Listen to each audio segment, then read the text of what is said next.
Oh, buongiorno! Oh Davis, ma che notte abbiamo passato al Rifugio Marinelli e che alba abbiamo visto stamattina. C'è da dire però, come il detto friulano ricorda, in Mont Simpi pan e gaban. Questo vuol dire che è estremamente variabile ovviamente in montagna il meteo. E guardate, oggi siamo in un alternare continuo di sole, di nuvole, quindi vedremo che ci aspetta questa sesta tappa, che non sarà mefistofelica, sarà abbastanza infernale perché anche questa è una tappa lunga.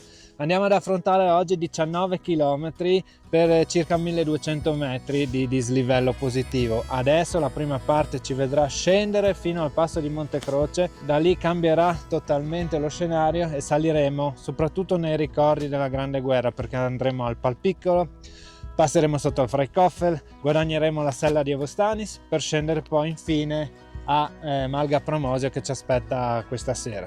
Però devo dire ragazzi, il colpo d'occhio qua è veramente spettacolare.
Quasi strano dopo 5 giorni calpestare l'asfalto, dopo tanti sentieri, ma a breve ricominciamo. Palpiccolo ci aspetta.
Siamo arrivati sul Trincerone lato austro-ungarico. Da qui i soldati austro-ungarici tenevano sotto scacco costante i nostri soldati, che erano pochi, ma erano distanti poche decine di metri. Arriveremo dietro qua proprio al Trincerone italiano, si fronteggiavano di 20 metri di distanza.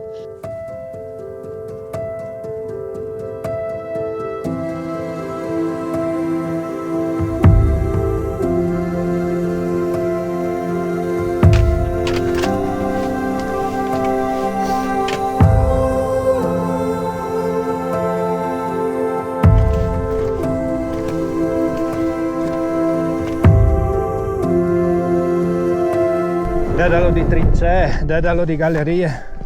Qua nel 17 arrivò anche sul Palpiccolo l'idea di far saltare in aria l'intera cima, si chiamava guerra di mine.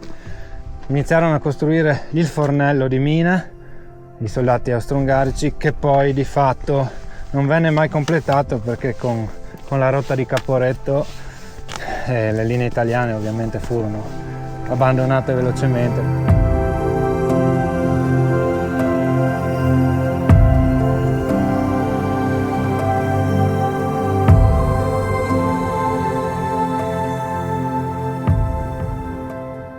Sono Luca Piacquadio, il direttore del Museo della Grande Guerra di Timau e del Museo all'aperto Freikoffel, Passo Cavello, Pal Grande.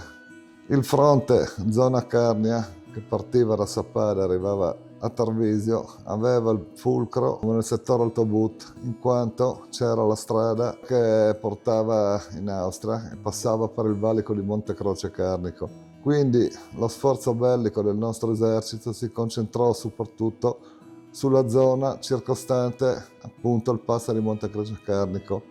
Il Monte Cellon, Palpiccolo, Freikoffel e Pal Grande divennero tristemente noti dopo il primo mese di guerra, in cui Timau e Cleulis, essendo in prima linea, furono anche sgombrati dalle autorità militari. Il nostro esercito si rese conto di avere un grande problema logistico, in quanto per raggiungere le vette non esisteva alcuna via di comunicazione. Quindi il problema principale per le nostre forze armate fu appunto quello di trasportare il materiale in quota per permettere ai soldati, e stiamo parlando di migliaia di soldati impegnati sulla prima linea, di vivere e combattere. Le autorità militari si decisero a chiedere l'aiuto alla popolazione civile. La popolazione civile in quel frangente particolare era rappresentata dalle donne, dai ragazzini, quindi così nacquero le famose portatrici e portatori carnici. Durante il primo mese di guerra, dal 24 maggio 1915 al 15-20 giugno, su quelle vette ci furono scontri cruenti, ci furono atti di eroismo, atti di vigliaccheria e ci furono anche delle imprese storiche come ad esempio la conquista del Freikoffel da parte di un plotone di alpini che scalò durante la notte il versante sud, che era pensato agli austriaci imprendibile. Loro usarono uno stratagemma, praticamente per non far rumore si fecero dare gli scarpezzi dalle donne di Timau, che a differenza degli scarponi chiodati in dotazione ai reparti militari garantivano l'assoluto silenzio in quanto erano fatti di stoffa. Ecco il nostro fidato Davis che ci segue sempre nelle riprese, tosto il Davis. Allora ragazzi, oggi siamo partiti dal rifugio Marinelli all'alba per arrivare, dopo la discesa della zona al di sotto della cresta Tianevate di Monumenze, il passaggio singolare nella scaletta finalmente al passo di Monte Croce Carnico, dove abbiamo riassaporato un po' di civiltà. Sono 6 giorni che vaghiamo per monti e devo dire che il bello di questo tragitto è anche che si incontrano veramente poche persone. Siamo quindi risaliti alla cima del Palpiccolo. Guardate cosa ho attorno a me. Sono seduto proprio sulla trincea italiana della prima linea. Tutta questa linea che va fino alla cresta di Timau è stata teatro di guerra, però è comunque un paesaggio altamente suggestivo. Siamo saliti più o meno i 500 metri di dislivello. Adesso scenderemo al di sotto del Freikoffel e continueremo attraverso i pascoli delle Maghe di Pal Grande. La fatica più dura sarà arrivare al passo di Avostanis prima poi di scendere verso Malga Pramosio, ma ne abbiamo ancora un po' di strada.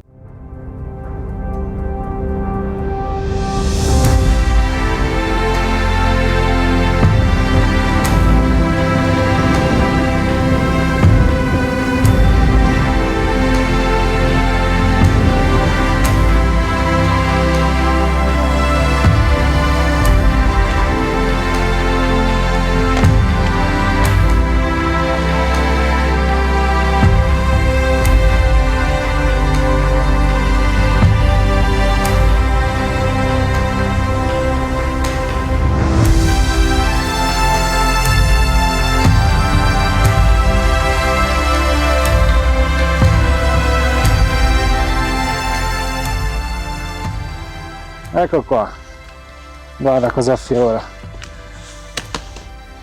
Questa è l'ogiva della cartuccia del fucile 91 che era in dotazione all'esercito italiano. Sono una buona ora che stiamo scendendo dal Palpiccolo e passando in rassegna tante trincee e baraccamenti anche ormai nascoste nella vegetazione, però i resti sono ben presenti. Qua siamo vicino al Freikoffel.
Siamo quasi alle falde della valletta di Palgrande, proprio sotto le pareti nord della creta di Timau.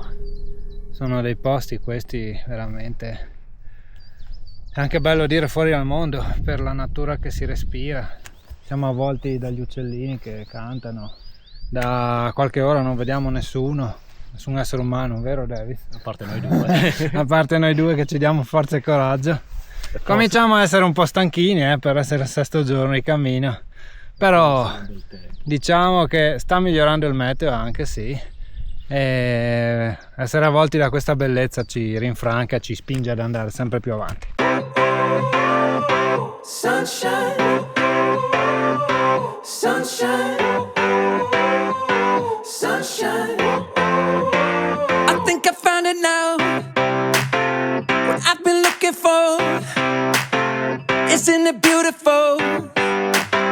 It's got my head all up in the clouds. I think I found it now. Everything I want might be a miracle. I know I'm never coming down.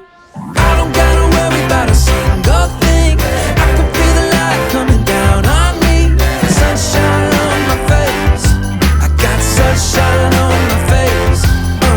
I don't gotta care in the world right now. Higher than the ceiling, breaking through the clouds. Sunshine on my face. I got sunshine on my face. Yeah, I got sunshine. I got sunshine. I got sunshine. I gotta let you know. Ah, l'aria dei 2000 metri, ragazzi, che spettacolo! Dopo l'ultima salita siamo arrivati finalmente al passo di Avostanis e oggi termineremo la tappa in discesa. Devo dire che un po' di fatichetta l'abbiamo fatta. Ci aspetta Malga Pramosio, l'alpeggio a 1500 metri dove passeremo una notte speciale, ma prima qua sotto c'è una piccola perla nascosta fatta d'acqua che adesso visiteremo prima di scendere fino alla fine della tappa. Ecco, uno spettacolo indescrivibile.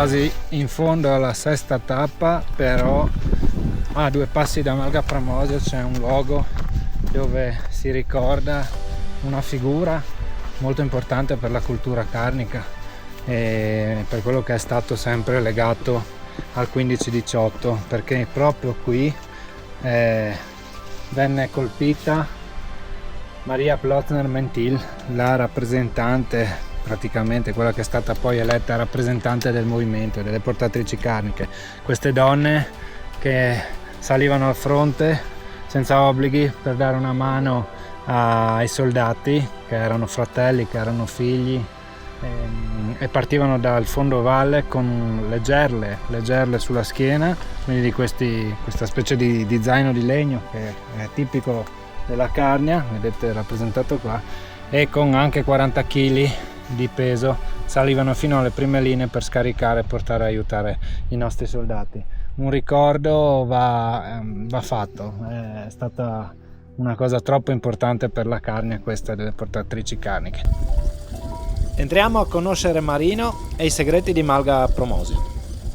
Buongiorno, sono Marino Screm, il gestore di Malga Promosio. Malga Promosio è una proprietà regionale in comune di Paluzza e viene gestita da oltre 50 anni dalla mia famiglia, la famiglia Screm, dapprima con mio papà e mia mamma, adesso ci sono io e la mia famiglia. La Malga è situata sul tracciato della traversata carnica e viene percorsa frequentemente da turisti un po' da tutto il mondo. Infatti i miei ospiti arrivano dall'Inghilterra, dal Canada, dagli Stati Uniti, piuttosto che dall'Italia, dal Veneto o da tutte le regioni italiane. Ai nostri ospiti, quando arrivano, proponiamo dei piatti tipici della zona, prodotti realizzati con materie prime di nostra produzione. Un esempio dei nostri prodotti sono i salumi fatti con i nostri maiali, i nostri formaggi che derivano dal latte prodotto dalle nostre mucche e lavorate nel nostro caseificio aziendali, e qua abbiamo degli esempi dei piatti di come vengono elaborati questi prodotti. Abbiamo un antipasto che si chiama fiocchi di ricotta, dove vengono composte una ricotta fresca con dei pomodori confit e una crema al basilico e erbe di montagna. Qua abbiamo il classico piatto di affettati, poi come primi abbiamo i nostri ravioli ripieni di erbe di montagna con della ricotta affumicata e del burro fuso. E come classico, come secondo, abbiamo il polenta al frico e lo spezzatino di cervo, sempre tutti prodotti da noi. Vi aspettiamo quindi sul percorso della traversata carnica per offrirvi i nostri piatti e per godere dei paesaggi del Friuli e della Carnia. Grazie.